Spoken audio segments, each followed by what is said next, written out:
What's going on, everybody? It's Josh, aka the Muslim Muscle, and I told you guys I was going to show you my off-season training program. So here it is in all its glory. So we have the screen share going, and we are going to get right into this. So feedback from the judges for Junior Nats and for Universe was pretty much that I needed to grow everywhere. I have 26 pounds of muscle tissue I'm allowed to put on in between now and the next time that I step on stage. So trying to hyperfixate on something like bringing up just my hamstrings or just my biceps is just not worth it. We have to grow everywhere. So with that said, we did take the feedback into consideration, and legs need to come up, and then chest, shoulders, arms also need to come up. My back is my best body part, but we don't want to turn around and be in a position where, we let anything fall behind, and we want to make sure that we are allocating volume to the areas that need to grow. So, with that said, we are running 2 leg days, 2 push days, and 1 back day. So, how we're running this is Monday is going to be a leg day, Tuesday is push, Wednesday is rest, Thursday is legs, Friday is push, Saturday is back and buys, and then Sunday is another rest day. Cardio is currently on all days that are not legs. So let's get into it. So Monday, the first leg day, is going to start off with adductor. Now, when it comes to your leg development, if we are not doing adductors, you are going to look very, very silly whenever you hit a rear double bicep or any sort of back pose, just because if you have a thigh gap, now you're looking like you're back in 2012 and you're trying to be one of the girls who wanted the thigh gap. So we want to have the nice, thick inner quad or inner leg because that's going to make our front shots look better. And if our legs are thicker from behind, we're going to be able to stand in a better position, contract the glutes really hard, make sure that all the muscles are kind of popping and firing the way they need to. From there, I go into a single leg kneeling leg curl. I like to go heavier on these for the first set and then just pump blood into them afterwards. So the idea here is that we're in a single leg variation. It is very isolated. We are making sure that we are getting a nice hard squeeze at the top and then slowly coming back down, trying to fight against gravity, keeping that heel pressure really hard into that pad. Obviously, it's not on your heel, but that's kind of what I'm thinking of is really just dragging my leg up there. This is also how I personally pose, is by thinking about dragging myself down through my heels. So this is just a really good proprioception for when you're on stage. Next is the lying leg curl. This just happens to be my favorite movement when it comes to my hamstrings are already fried. I get a really nice contraction here and I walk off of this with an incredible pump every single time. Now I have the 2 partials on there. I don't hold myself to just doing 2, but I'm making sure I do a minimum of 2 partials. It could be 5, it could be 10. But realistically, when I say partial, I don't mean that I'm doing like a half rep and then going back down just because it's a partial rep. I'm getting it as high as I can and then slowly letting it back down. Now, those reps should not be full reps, but we're fighting to get as high as we can. We want those to be full reps. Next is going to be the leg curl. Now, I got these corrected by Joe already, but leg extension. Got these corrected by Joe already, but realistically, these just got to hurt. So you're trying to I see a lot of people in the gym kicking, right? They kick the leg extension. The leg extension is more of a pull. You're trying to pull your lower leg up to be even with your upper leg. If you think about pulling through the motion, you're going to feel your rec fem actually contract as opposed to like just getting a quad pump in kind of all over the place. It could be a lot more targeted if you're thinking about pulling first. After that is my personal favorite leg press right now is the Jim Lecco leg press. I use yoga blocks to hype myself up. I do use a band on it just because I struggle to lift it off without a spot if the weight is too heavy on the bottom portion. So there's 2 portions. There's a lengthened portion and there's a shortened portion. On the shortened position, if there's too much weight on there, it does feel a little off. So putting the band on there kind of evens it back out and it allows me to still go heavy and not feel like I'm kind of just struggling to start the thing off. And then from there, able to crank them out. So beautiful piece. It feels fantastic. If you have one, definitely use it like that. If you don't have one, I'm sorry, but another horizontal leg press might work equivalently, but I just would say that the AFS does not. Next, hack squat, Cybex hack squat. That is the bread and butter.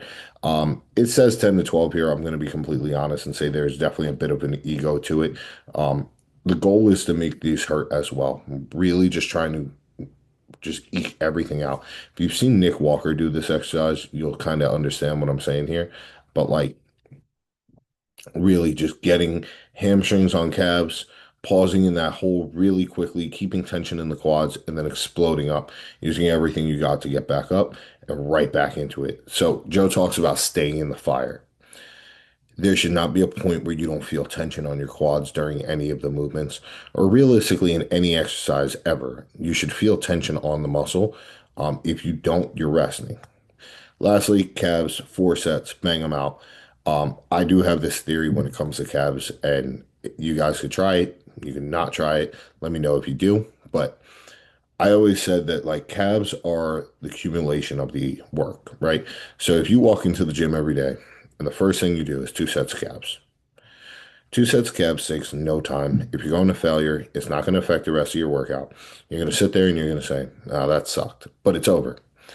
And then right before you leave on that same calf machine, do another 2 sets. Now you got 4 sets of calves done. If you did that 3 times a week, that's 12 sets of calves. It took you no time to do. You just did 2 sets and you pretty much recovered in between to be able to push yourself harder on those second or on those third and fourth sets. So, little food for thought. If you guys like it, try it. If you don't do it. Next, we're into our push day. Now, growing up, I was never one of those guys who loved training like chest and arms. Like I was always more of a back legs guy. Obviously, the legs didn't grow quite like the back did, but it's just something I always really liked to do, or did not really like to do. So, starting off, we're starting with a cable Y raise. The idea behind the cable Y raise is that it just sets my shoulders really nicely. It allows me to have a nice stable platform to press off of, and it's extra delt volume. So, delts can realistically never be big enough. It doesn't matter who you are. Um, Shoot, Marcus Rule still trained delts. So 3 sets, 12 to 15, really just trying to make sure that I'm eking everything out. And I'm trying to drag the weight as far away from my hand as possible. So, or as far away from my body as possible. So I'm trying to extend and reach forward the entire time. Next is the pec deck. Now, the way I'm currently doing the pec deck is I have 2 fat grips on the handles. I put my elbow crease into them and I slightly internally rotate as I come into the squeeze point. Idea behind this is that we do derive force through internal rotation, but also this is just where I feel the best contraction on my chest. It allows me to go a little bit lighter. I'm able to limit the load just a little bit. And if I can feel my chest a little bit more and lighten the load, I'm going to take that every single time. There's no point in going as heavy as possible if you don't feel it. After that, we have the Nautilus Nitro Flat Press. Now, this machine is glorious for me on the first set. After that, I always get a slight drop off of pump. So that is why there's only 2 sets here as opposed to everything else for chest seems like there's a little bit more other than the high incline dumbbell fly, but we'll get to that. So the idea behind it is we're trying to say a little bit higher rep, trying to make sure that even if that second set, I don't have the same connection per se, I'm pumping blood into the muscle. I'm going to walk off with some version of a good pump. And once we have our baseline numbers, progression is inevitable. If you're pushing yourself in the gym, you're going to failure, you're doing the recovery, you're eating the food, you will progress. So we're not going to turn around and act like just because I'm not tracking that second set that I won't get stronger. I have an idea of what that weight is, and I have an idea of how many reps I got. And every time, I'm either going to try and add a little bit of weight or try to beat whatever rep range I thought I was in. So let's say I thought I got 13. All right, cool. We're going to try and blow that out of the water and get 15. Here's the key. And this is the thing that nobody tells you in the fitness industry. If you just go as hard as you can and you only get 11, you still did something correct. Because at the end of the day, our body can only tell you what tension is. So it's going to get stimulated by not being able to do anything else, as long as you're using the target tissues. And that 15-degree Smith press. I always get a great contraction or a great connection with the Smith press. So we're keeping that in. 15 degrees, a little lower than normal. But the next movement being high incline fly, we're going to get a little more upper chest out of that movement, along with the fact that we're now going into delts. And you'll see later on in the program, we have a little bit of higher inclines to make sure that we're getting more of that clavicular fiber of the chest. So high incline dumbbell fly. Now this is like a 45 to 65-degree angle on the bench. Yes, our benches do have 65 degrees, not just 60. And the idea behind this is that I almost want to, I think of it like a sun clap. So like I'm coming up over my head like this, and I'm really just trying to squeeze this upper line. If I had the mic like I do right now in the middle of my chest, I'm trying to break the mic in between my chest all the way up here. 2 count in the stretch because we are at this point fried from pressing. The contractile force that we're going to be able to actually create is not very high. So we're trying to just milk this stretch and make sure that we get as much time under tension in there as possible. Realistically, if you've ever done a stretch at the end of a workout, a loaded stretch, you know what I'm talking about. You feel the blood rush in there and you feel like I personally feel like I recover better from it. My chest is never as sore as if I just don't do that. So get the stretching in, just do it during your set and you're good to go. After that, we got dumbbell lateral fly, dumbbell lateral raise with partials. Again, same concept with partials here. I'm going all the way up until I can't anymore. And the fun thing about dumbbell partials is that you can kind of swing them a little bit. So if you swing them all the way to the top and you just try to control them down or stop them at any point, you're still getting something out of them. So when it comes to dumbbell side lateral raise, I look at it kind of like a leg extension. There's no such thing as failure. Just go hard until you feel like you can't, or you feel like you lose it in the quads or the shoulders.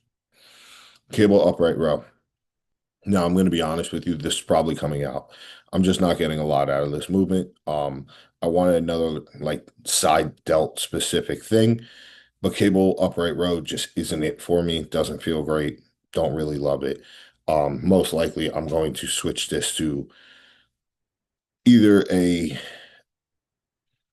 lateral raise cable, um, or something of the sort. Maybe even just a single arm machine lateral, because right now that's just not doing it for me. After that, we got crossbody tricep extension. Now I play around with this when it comes to actually using like a handle or a cuff or whatever. Realistically, the way that my elbow feels 90% of the time, I just pick whatever feels best. For a single arm overhead tricep cable extension, we are trying to get some shoulder function out of this. So we're going higher rep here. We're pausing in the bottom. And realistically, like the weight is a little bit lighter. Um, but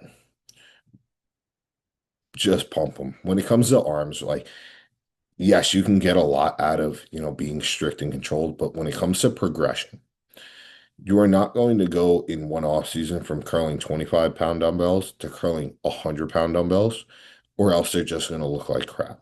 You might go from 25s to 30s or 35s, but making sure that you're in the muscle, you have tension, just try to beat your reps every time. Try to get more reps and try and create more pain and more damage to the muscle as you're going through, and you'll get a lot more out of it.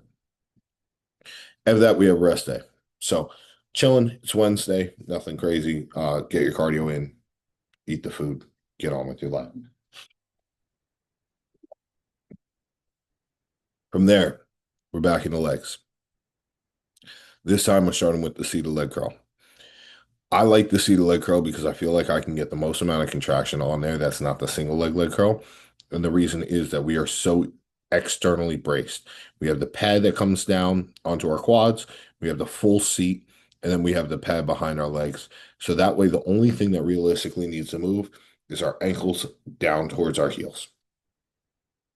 Get a nice hard contraction, 1 to 2 second pause in the bottom, making sure you're under full control. And I don't actually like to lock my knees out at the top. I like to keep a slight bend, kind of like this, just to stay in the muscle, keep everything nice and tight. Especially when the next movement that we're going to do, we're emphasizing the stretch. So next is dumbbell RDL. You probably saw me post this at one point or another. I have a tendency to be a very strong RDLer. I've always loved doing it. I've always loved doing deadlifts. So when I bend over with weight and stand back up, normally there's a pretty decent amount of weight in my hands. So I do try to limit these with like a 2 to 3 second pause in the bottom. just to keep me honest and make sure that these progress correctly. Now, currently, we used 150-pound dumbbells. We got 9 reps. That's the exact same number that I got at the end of last offseason. So the runway of progression here is I only have 165-pound dumbbells in the gym, and we might have to cut this exercise at some point in the relatively near future. Just because 8 to 15 reps, if we can progress the 150s to 15 and then the 160s or 165s go for 10, we only realistically got 5 more reps in that tank. So we might have to just swap that either for a barbell or for a B stance RDL there. Next is pendulum squat. This is kind of like our bread and butter. So we are heavy in the heels, making sure that we're getting a lot of quad tension. Now, I noticed in the video that I took this past week that I wasn't getting all the way down hamstrings and the calves. Um, I have never felt the pendulum kind of like I did last week, where I might have left maybe 2 inches range of motion, but those 2 inches of range of motion probably were me resting more than I should have. So I'm going to stay with this almost like 90, 95% range of motion where I don't lock my knees at the top and I don't come all the way into the bottom into a possible resting position. Whole idea, stay strong. My knee, my left knee does not really like to go into full flexion like that. That's the knee I had ACL surgery on. So if we can keep that consistent and progress there, be very, very happy. Now, per set, 6 to 10 ego lift. See how strong you are. 12 to 15s, those hurt. Those hurt because you're winded from the 6 to 10. So now it's just getting blood into the muscle and staying in there for a long time. As you see right after that, we got 2 sets of the linear leg press. Now, we have the Parilla leg press at my gym. Love that piece, but it is a doozy. That thing is heavy. A 15 to 20 on there feels like you're in it for a lifetime. And blessed enough, this one I can get full knee flexion on, and it feels good. There is no resting in there, so it's a really solid leg press. After that, we got leg extension, same thing, just making sure they hurt, making sure they're painful, making sure we're doing everything we can there. Next is hip thrust. I've been using the Nautilus glute drive. I may switch this over to a Smith depending on how it feels in the next week or so. But the glute drive is great as long as you keep a really solid core. You don't allow your hips to kind of bend back underneath you and just keep everything nice and rigid. Core needs to be contracted, hard, braced. And realistically, I see a lot of people going way too heavy on this. You need to kind of corkscrew your heels in and just make sure that you're driving only with your glutes. If you're using momentum or anything like that, you're going to have a bigger problem with these and not going to get the glutes that you want to. Now, when I was dieting down, I would have told you I probably didn't need to do hip thrusts. I didn't need to do glutes specifically. But when I saw my pictures from junior nats, I definitely lacked a lot of detail on the glutes, and it wasn't exactly for a lack of being shredded. Now, did I have more detail when I got to universe because I was leaner? Yes, but it was more so a matter of that muscle just the muscle that I've had in my glutes has been there since I was in college.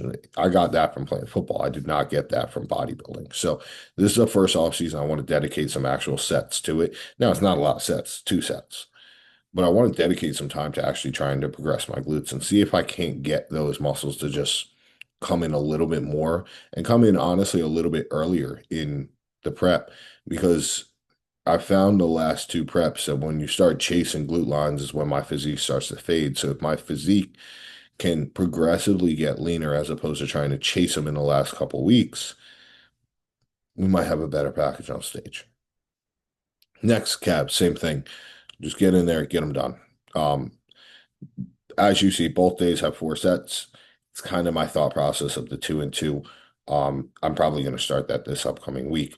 And that way I can do more calves throughout the week and potentially not have little baby ankles throughout the entirety of the off season. If they go away during prep, they go away during prep. I'm not going to really care that much. But it would be nice to be able to wear a pair of shorts and not feel self-conscious about my calves. That'd be cool. All right. After that, we're in a push day. So we're into the lateral raise machine.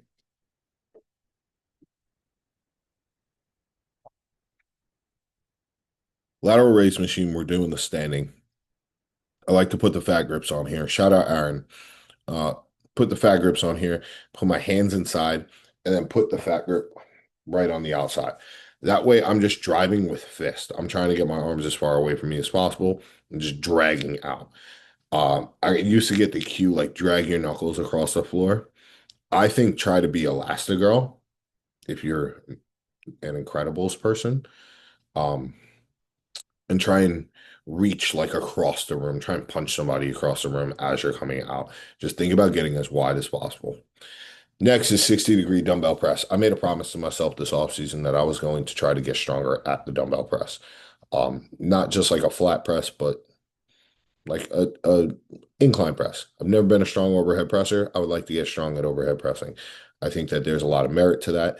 I think that there are certain exercises that can just be demonstrated or referred to as like man strength. Pressing something overhead is man strength. It's a 60-degree because I don't really 75 and 90 just does not feel right. So 60 degrees feels right. And let's see how strong we get at that over this off season. Next is a chest supported dumbbell raise. Now, normally I would say that these are kind of backwards when it comes to the raises because a dumbbell raise is going to be heavy in the short, whereas a machine is going to be more even. My thought process here is that I can get a lot more partials out of a chest supported dumbbell raise by when the set is over being strict. I can just stand up and swing them a little bit. And I know it's not written there, but it's kind of a feel thing. If I feel like it needs to be there, I'll do it. If it doesn't feel like it needs to be there, I won't do it.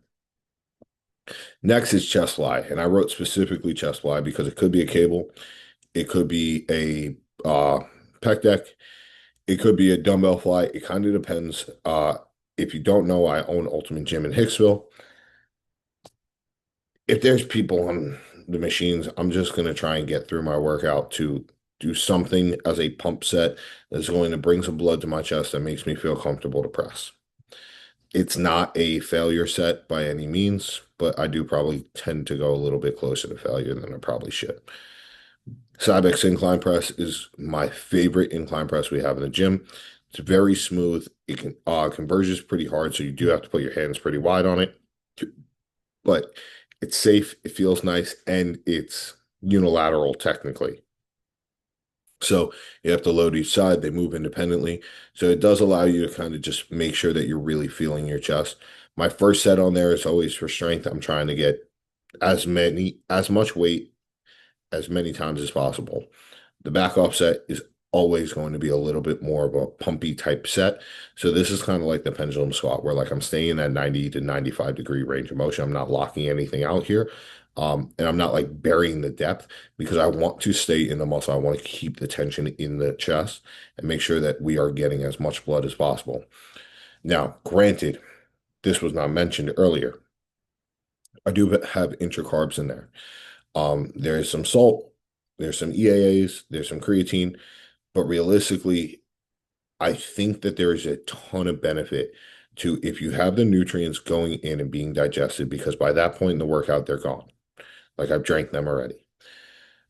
If you are pumping blood, fresh blood into a muscle, you have to think that's going to do something because we are pumping fresh nutrients that are going to help the muscle to recover. It might not help in the moment, but it will help at some point. So having a little bit higher volume with the carbs in there is not going to be a bad thing.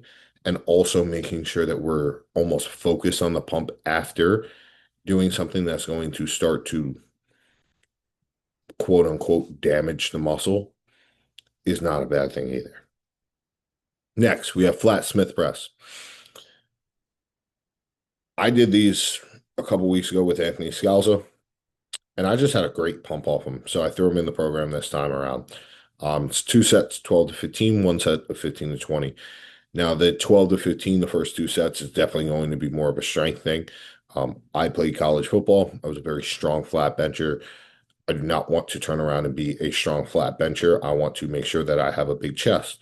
So these are strength sets, but they are strength sets as long as I can feel them through my chest. So instead of putting on 3, 4, 5 plates, whatever I might be able to do, I would rather go 2 plates and feel every single rep.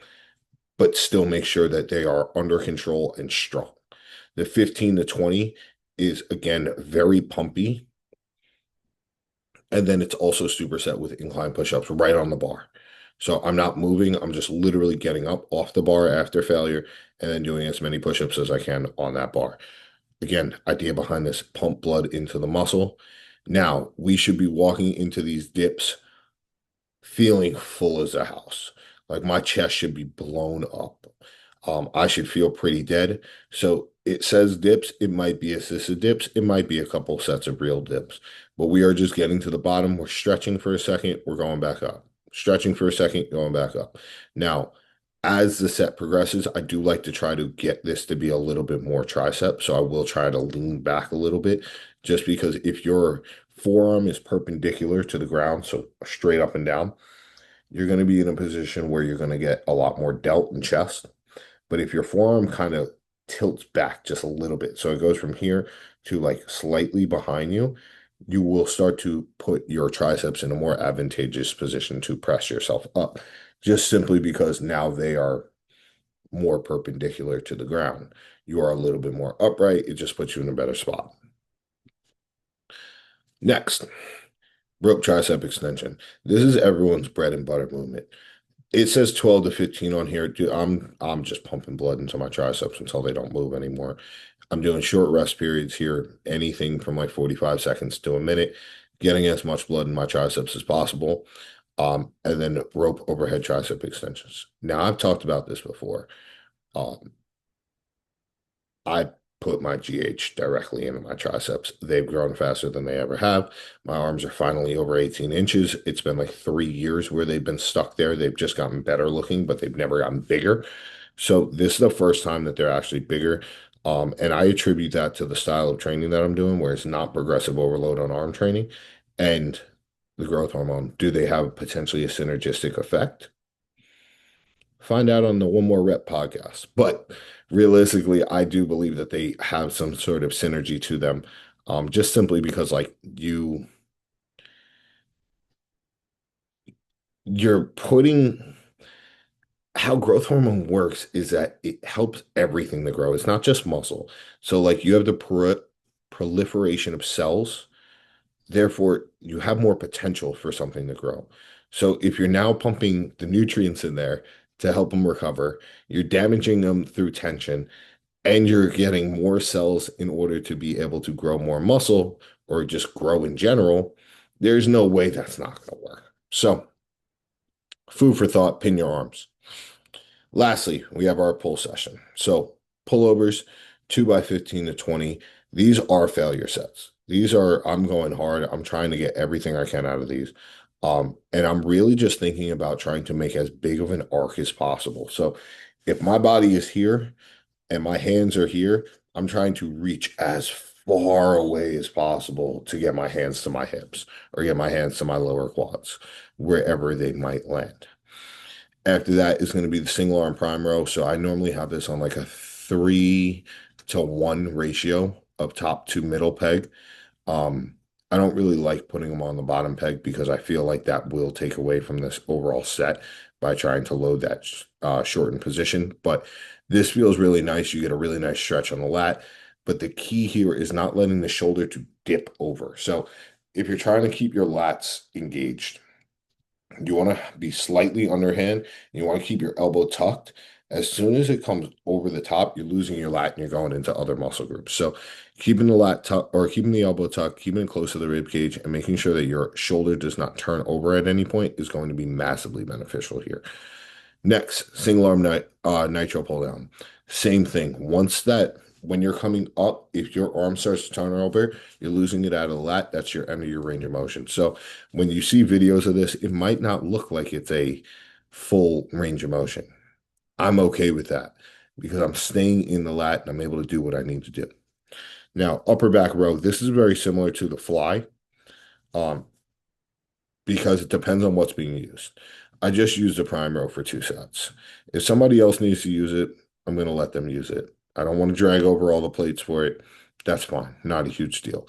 It could be the stride row that we have. It could be a cable row. And if my lower back is feeling froggy, It might be a bent over row in the bell squat. So whatever kind of works for that day is what's going to work for that day. Um, as you see, there are some, I don't want to say subjectivity, but like I don't need to stay with the same exercises, especially for back, because what's going to do the work is going to do the work. If I'm doing rows and I'm getting all bicep anyway, I'm probably still going to get all bicep. But for me personally, I know that as long as my shoulders are retracting and protracting, so going all the way forward, coming all the way back, and I'm trying to wrap my arms around my spine, I'm going to get my upper back, just driving those elbows back as far as I can. Now, I did talk about this in on a TikTok or something like that. There's a time and a place for like strict training with back, and there's a time and a place for like ballistic movement. I referred to it as two dogs. Your lat rows and your Nautilus Nitro should be your obedient dog. You should be strict on the form, keeping things tight. You want it to be like a golden retriever. On your upper back rows or your wide grip lat pull downs, be a pit bull. Like just get after it. Just attack that weight with everything you got. You don't need to control it because if you do, you're losing that. There's something to be said about having a heavy weight in your hands and it pulling your shoulder blades apart for you to be able to grow muscle. I don't know where the studies are. I don't care where the studies are. I truly, truly, truly believe that that is the best way to do this. Next, we have single arm preacher curl or single arm cable preacher curl. Um, and then I was just going to say I do add in the hammer curls to failure. The idea here is realistically like I don't have a ton of biceps in the program. I want to get something that's going to be very high bang for my buck and get a lot out of it. And then lastly, we have reverse pec deck. So this was a Joe special. We're doing a weight that we can do like 25 to 30 reps of that we fail at. The thing doesn't move anymore. Rest for 45 seconds, do it again. Rest for 45 seconds, do it again. Rest for 45 seconds, do it again. So that is the crux of the program. That is everything I'm doing. Um, and that's realistically what it comes down to. So I am thoroughly enjoying the program. Currently, as of today, I was 265 pounds. I stepped on stage at 204-ish, so about 61 pounds up. But I was 198 at my absolute lowest, so 66, 67 pounds up. And things feel good still. Like all in all, I'm very happy with the progress I've made. Definitely a little fatter than I would have liked to be at this point, but I'm not upset about it. My overall recap of how like rebounds go and like where I see rebounds, how they're beneficial, how they're not, I'll definitely get into. But this was the training. If you guys have any questions, comments, drop them down below. Like, comment, share, subscribe, all that fun stuff. Have a great day. Let's enjoy this off season, baby.